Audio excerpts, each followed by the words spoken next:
한국의 입장에서는 한중 관계라는 틀 내에서 이 방역에 관한 중국인 입국 제한 조치를 생각해 왔었습니다.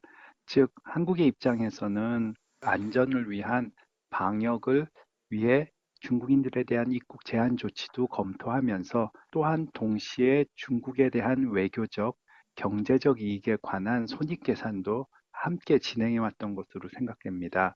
또 한편으로는 역시 작년 한중일 삼국 정상회담과 함께 개최되었던 한중 정상회담에서 한국이 적극적으로 시진핑 주석의 방한을 추진해왔던 부분들이 있었기 때문에 쉽게 중국인들에 대한 입국 제한 조치를 취하기가 쉽지 않은 상황이었습니다.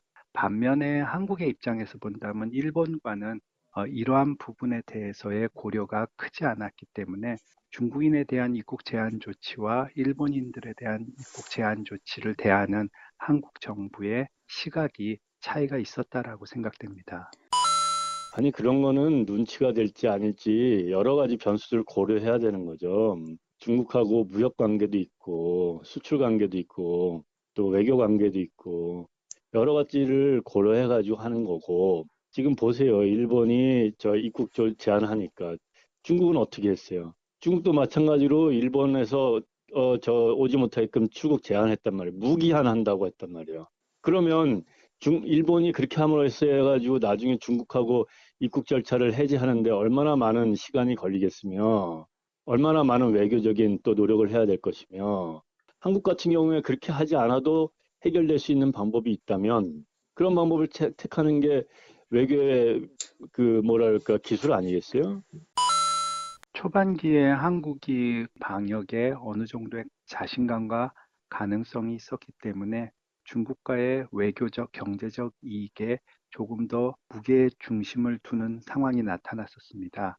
하지만 그 이후에 한국 내에서 코로나19 확진자의 숫자가 급격히 늘어났고 이에 대해 국제사회에서 한국을 바라보는 시각도 많이 달라졌기 때문에 국민 안전을 위한 방역 부분과 중국과의 외교 경제적 이익에 관한 무게 중심의 논의가 다시 한번 일어났어야 될 시기에 접어들었었다라고 생각됩니다.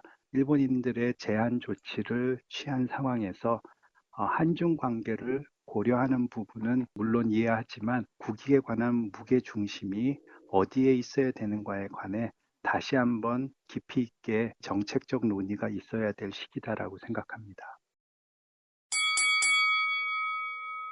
일본 측에서 코로나19 바이러스의 근원지인 중국에 대한 입국 제한 조치를 쉽게 취할 수 없었던 것은 작년 12월 23일 한중일 삼국 정상회의의 그 기간 중에 중일 정상회담을 통해서 시진핑 주석의 올해 초 방일이 결정되었기 때문입니다.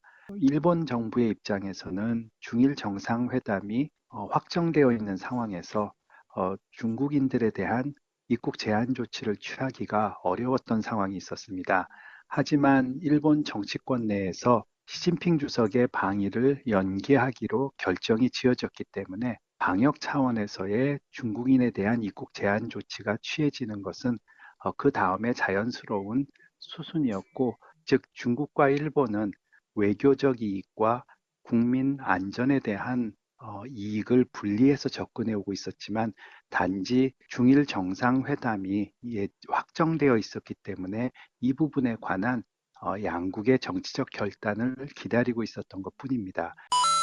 중국 사람을 완전히 막아버린 나라는 꽤 많습니다. 완전한 입국 금지 조치를 한 나라는 꽤 많기 때문에 일본은 완전한 입국 금지가 아니거든요. 입국 제한입니다. 그러니까 오히려 다른 나라는 완전한 뭐 러시아 같은 데는 극경 배생 아닙니까? 그런 조치에 비하면 일본의 조치는 이해할 수가 있다. 일본은 중국에 대해서는 특히 시진핑 주석을 지금은 코로나 사태가 또 끝나면 국빈으로 모신다고 하니까 일본 쪽에서도 나쁘게 할 리가 없죠. 그러니까 양해를 구하면서 이번에도 이런 조치를 하겠다. 사전에 협의를 한 것입니다. 중국하고는. 이 부분이 결정되었기 때문에 자연스럽게 방역에 대한 입국 제한 조치를 서로 취했던 것으로 생각되고 이 부분에 대한 중국과 일본 정부의 갈등 요인은 그리 크지 않을 것으로 생각합니다.